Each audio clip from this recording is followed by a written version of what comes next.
Today we're going to have a little exercise in some media studies.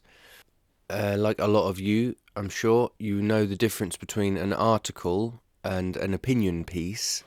So anybody who remembers their GCSE media studies, or has, like me, spent a lot of time in their lives just reading the newspapers, you can tell the difference between an actual article, a journalism article, which is just sharing facts and putting a story forward, and an opinion piece. Opinion pieces are usually in the middle of the newspaper and not in the actual news section, and they often convey, as the name would suggest, opinions. These are different from articles because they're actually trying to argue a point. And then, as well as articles and opinion pieces, you also have propaganda. And this is an interesting piece here that was written by our friend Martin Lucas Smith, who I gather is part of the Cam Cycle campaign.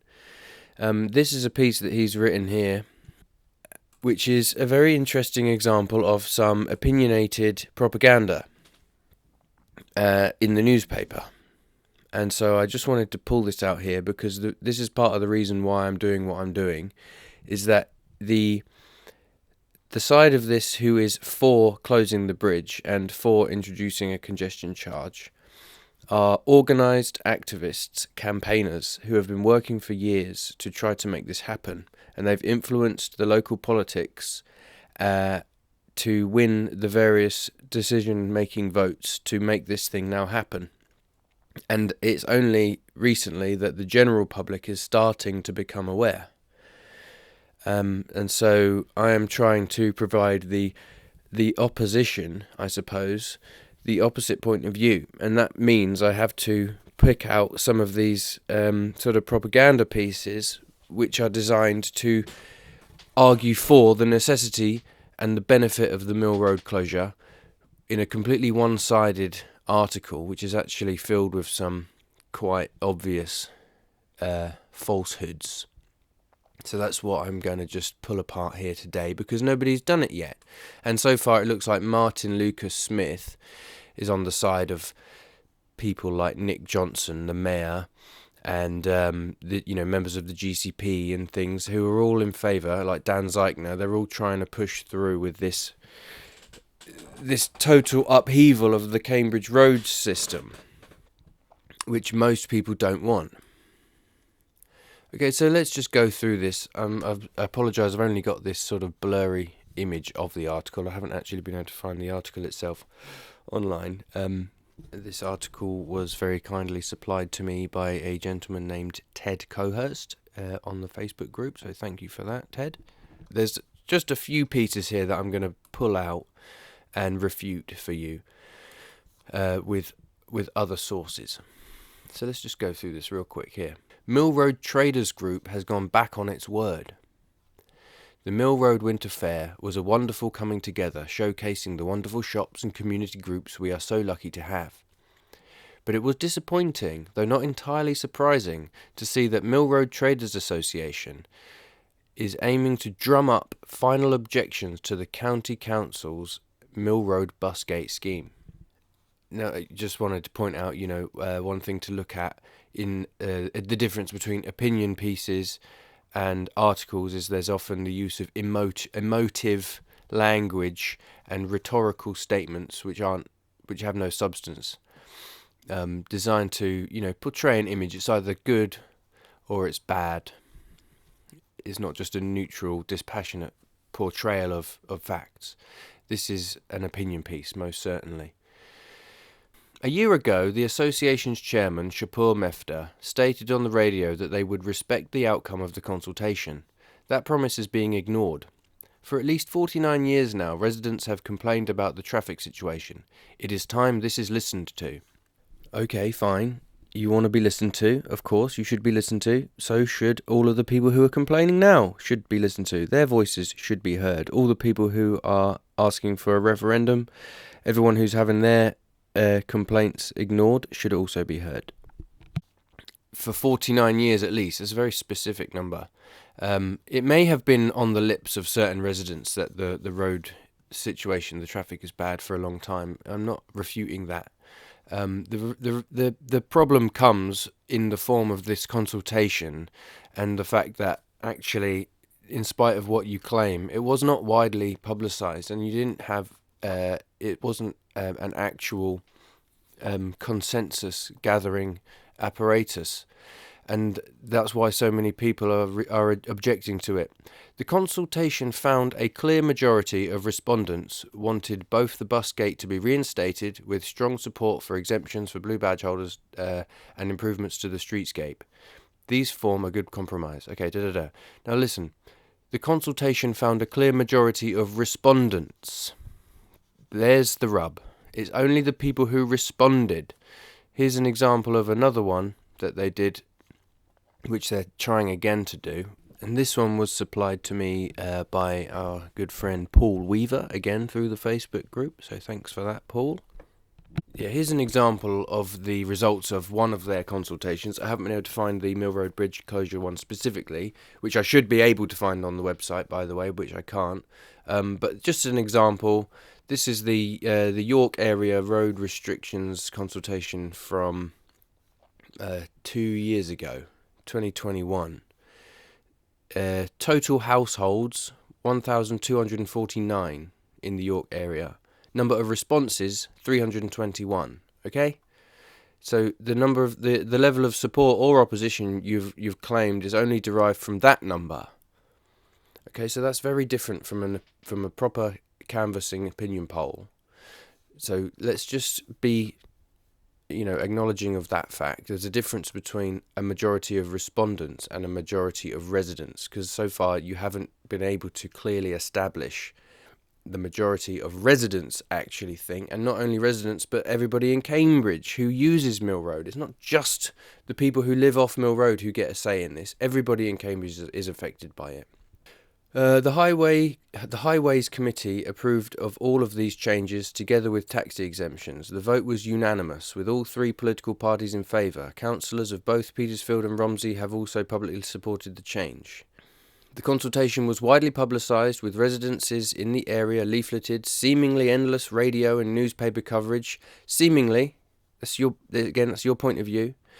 It's not a fact. Debate online forums and social media, billboards on key motoring routes. I have not seen a billboard in Cambridge. I have not seen a billboard in Cambridgeshire. We don't really have billboards around here, do we? Anyway, and of course, posters in some of the shop windows of the 27 Members Association. A joint letter from CamCycle, MRTA and Mill Road for People groups asked for each group to be able to give presentations directly to the councillors, which took place and which remain available on YouTube. I'm not refuting that. Key concerns the association had raised were about disabled and taxi access, both of which have been agreed, plus a claim, not actually backed up by evidence, this is it, that traffic would be displaced. It is therefore odd that they are also now campaigning against wider measures which would reduce traffic on surrounding roads, which they claimed to care about. Look at this, okay. Their key concerns that were raised include a claim, and he specifically says here, not actually backed up by evidence, that traffic would be displaced. Now, traffic displacement is a clear and obvious phenomenon which is plain for all to see. The evidence is on the roads. The evidence is there in front of you when you are on the roads. You can build a model of, I don't know, little marbles or sand or something running through different channels, and if you block one of the channels off, it's going to get displaced into another one. To say that there's no evidence to back up the claim that traffic is displaced it's either a lie because it's not true, or it demonstrates a severe lack of awareness in basic physical properties. Like, these are the laws of nature. You plug up one channel, it has to move around to get around it another way. That's displacement. It's a fact of life. Eureka, that guy, what was his name, who jumped out of the bath and ran down the street saying, I found it, I found it. That's displacement.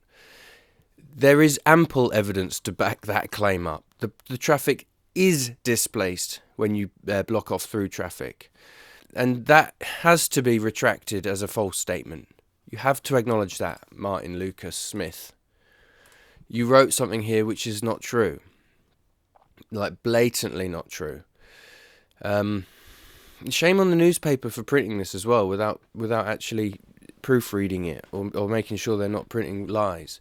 The irony shown at the wonderful Mill Road Winter Fair, a traffic-free event, a blaring megaphone messages about retaining high volumes of traffic will not be lost on many. The fair shows exactly the kind of benefits that can be achieved when shopping areas avoid through traffic. It is time for the MRTA to embrace change and engage with the benefits that can be achieved on Mill Road. As the consultation found, the days of endless traffic danger and collisions, poor air quality and existing disabled access issues must end. Again, I'm not refuting the fact that there's traffic, that there is a danger associated with the traffic. I'm not sure about collisions. I don't know how many collisions there have been down there, how many cyclists have actually been hit or knocked off their bikes. I don't know that. I don't think it's many. It's not endless. Poor air quality, yeah, that is another associated feature of traffic. But once again, there's the argument that you shouldn't block it because by displacing it, you create poor air quality just beyond the road which you've succeeded to block. So you're sort of selfishly creating better air quality for yourself while making air worse somewhere else. So it is sort of selfish to say that. Research across here is the second main point, which is so obviously easy to criticize. Research across the world shows that removal of through traffic, together with streetscape improvements, improves trade, as people are drawn to a more pleasant area. Now, this is something which is demonstrably untrue. As I can show you with a couple of examples which have been tried out in this country, but I just find it amazing that these sort of words are allowed to make themselves into print. It's such an ambiguous statement. Research across the world shows that removal of through traffic, together with streetscape improvements, improves trade. They're talking about it as if it's an out-and-out fact, like 1 + 1 = 2, or something like that. Like, if you remove through traffic, trade improves. That's a known fact. It's not a known fact. It's an assumption. It's a theory that doesn't actually bear out in reality. And I'll show you that with a couple of examples here. Low traffic neighbourhoods are a death knell for independent stores and cafes. So in Haringey, they've brought in these traffic measures, low traffic neighbourhoods, to stop through traffic. Business is dying, he said. We sit down and look at each other's faces. We can't do anything else. The outgoings are still the same, but the income is not. So that's one of many examples where it's not an out-and-out fact. It's not a certain thing that if you block off through traffic, then trade improves. So there's just a totally spurious, ambiguous, open-ended statement, which is basically based on hope and assumption that is not a fact. That's why this is an opinion piece and not an article. This is not a news article. This is a propaganda. This includes blue badge parking right outside the shops. It enables cycle parking to be moved off the pavements. It means wider pavements, buses that run on time. It means formal delivery bays so that pavements parking can be stamped out, together with complete removal of delivery time restrictions so that shops have maximum flexibility. All of this is like a sales pitch. Those are not definite results of closing it. The actual more likely results are going to be A, loss of trade, B, displacement of traffic and worse congestion surrounding Mill Road, and C, you're going to get delivery vans and lorries bunched up at the point around the bridge where they have to drive up and then do a 3-point turn and turn around. How's that going to work? It's going to cause a lot of problems. The problems that are going to be caused by it are more than the benefits that it's going to bring. And the people who are going to benefit from it are just people who want to sort of live in this fantasy world where they can go and cycle or walk to a cafe, sit in the sun and have a coffee. A nice area with no cars. That's just like, that's their wish. It's their fantasy. Why do they have the right to change the whole street just based around what they want? That's very selfish. It's not democratic in its essence. It's a selfish maneuver. I'm not saying that you shouldn't try to improve things, but the way that you're presenting it is all wrong. Seating to enable families and those of riper years to be able to dwell longer on the street. Trees to brighten up the area. It could mean short stays shopping. Oh, I don't need to go into all of that. You get it. And it says, these all ought to be welcomed by the traders. Mill Road will still have 24/7 driver access to every residence and shop. Yeah, that's true, but not being able to drive through it, like I said, you're going to cause a bunch up in the middle where delivery vans are going to have to drive up, do a 3-point turn and drive back down again. And what if they're long? What if they're like trucks? That's going to just cause problems.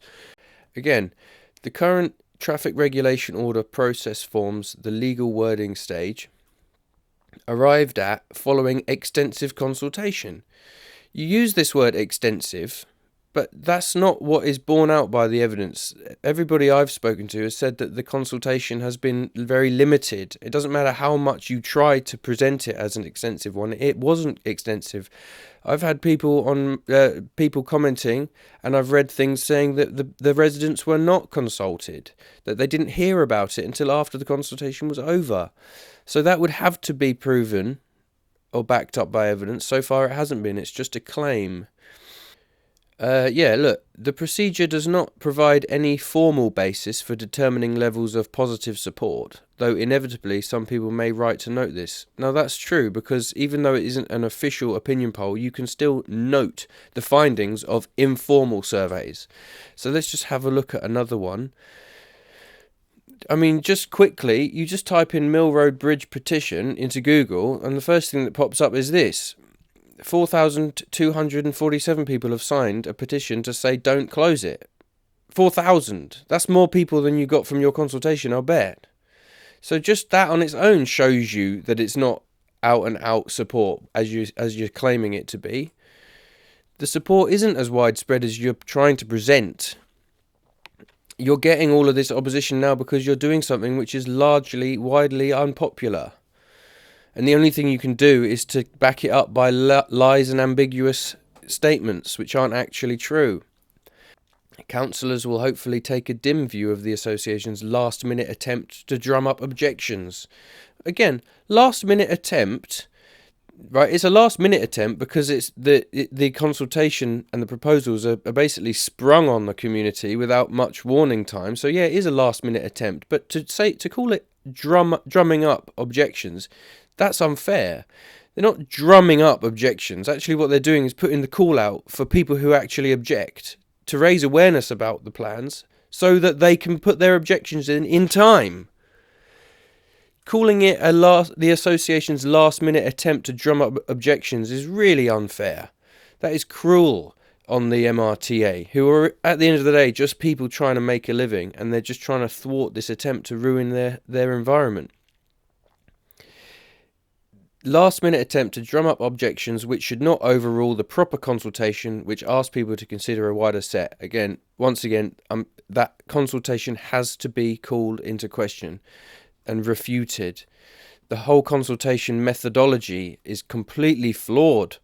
We have shown this, and we will continue to show it. If you were to bring these statements into a court of law, Martin Lucas Smith, you would be turned out. You would be dismissed, because nothing that you're saying here is correct. It's lies and propaganda. That's what it is. The community can finally look forward to resolving Mill Road's traffic problems that have been debated for 5 decades and see a more positive street where people will spend more time and money if only traders choose to embrace it. Wow. There you go. It's a good thing that we're living in a largely well-educated and intelligent population of people who can see when they're being lied to, isn't it, Martin Lucas Smith? Because it doesn't matter how many friends you have who happen to own newspapers, or how many friends that you have who are also in a sort of elite campaign group to try to change society to fit your preferences. People can see when they are being lied to, and people can see the person who is lying to them. So just because you manage to get this printed out doesn't make it automatically going to filter into people's minds like, oh, okay, he told me to think this, so now I think it. No, they can see it. This is the reason why this guy, Ted, thank you, Ted, he saw it, recognised it for what it was, and he screenshotted it and saved it for later use, for somebody to, present like this, which I have done. You've put forward your arguments, Martin, fair enough, and now here I am, challenging them all and putting them back to you. If you've got anything to say about it, then, well, you're welcome to retort to everything that I've said here. I mean, you've even got your own YouTube channel. You could start utilising that. Make arguments against the things that I've said, because it has now actually become quite clear that, in fact, Martin Lucas... Double check your name there. Martin Lucas Smith, you are the Cambridge Liverpool Streets campaigner. You've claimed that you have 72% in favour of your plans. You haven't shown that. You've claimed all sorts of things. You haven't shown it or proven it. That's why I'm here, to challenge you. If you want to go head to head on this, I'm more than happy. I mean, this isn't what I was supposed to be doing today in this video. There's another video that I'm working on which is really important. But at the same time, this is a media investigation at the end of the day, and if there are kind of opinion pieces in there which are dubious and ambiguous, then it's only right for concerned citizens and amateur sort of journalists like myself to actually pick it apart for you there in an analytical, dispassionate way. So I hope that you appreciate that, Martin. And if you've got any words back, then I'm all ears. But hopefully this is a message to you that if you're gonna continue with your lying and your campaigning based on false information and extrapolations and inferences from limited consultations, you are being watched. Thank you.